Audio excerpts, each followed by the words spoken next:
Pinaghahanda na ang fluvial procession bukas at ang Sinulog Grand Parade sa Linggo. Pero ngayon pa lang, siksik na ang mga aktibidad kabilang ang Sinulog Festival Queen Pageant. At mula sa Cebu, saksi live si Aubrey Carampel. Aubrey? Pia, Viva Pit Senyor! Very festive na ang mood dito sa Cebu City ngayong Sinulog Weekend at kahit malalim na ang gabi ay patuloy pa rin ang pagdating ng mga bumibisita at nagdarasal dito sa Basilica del Santo Niño. 13 kalahok ang nagpasiglaban sa Sinulog 2017 Festival Queen. Suot ang kanilang makukulay at makikinang na costumes. Isinasayaw nila ang Batang Santo Niño na isa sa mga tradisyon ng Sinulog. Ang ilang kasuotan, napapalamutian pa ng mga ilaw na nag-iiba-iba pa ang kulay. Bukod sa kanilang magagarbong kasuotan, nagpapunggahan din sila sa kanilang production numbers.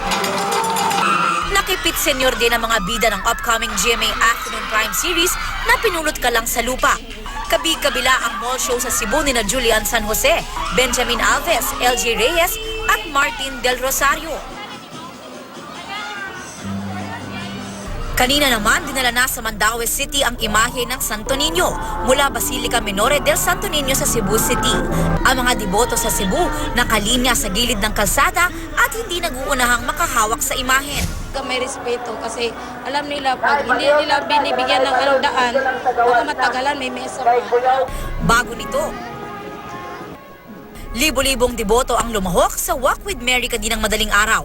Marami sa kanila ang nagrosaryo o di kaya'y may bitbit na imahen habang nagpuprosesyon. Bukas nagaganapin ang fluvial procession na lalahukan ng nasa 100 sasakyang pandagat. Pangungunahan ito ng galyon na may karga ng Santo Niño.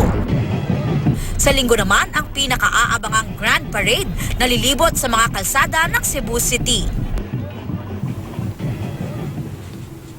Pia, bukas darating pa ang ilang kapuso stars kabilang na ang cast ng Meant to Be at ika-6 na utos.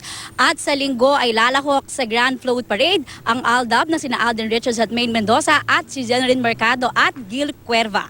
Live mula dito sa Cebu City, ako si Aubrey Carampel, ang inyong saksi.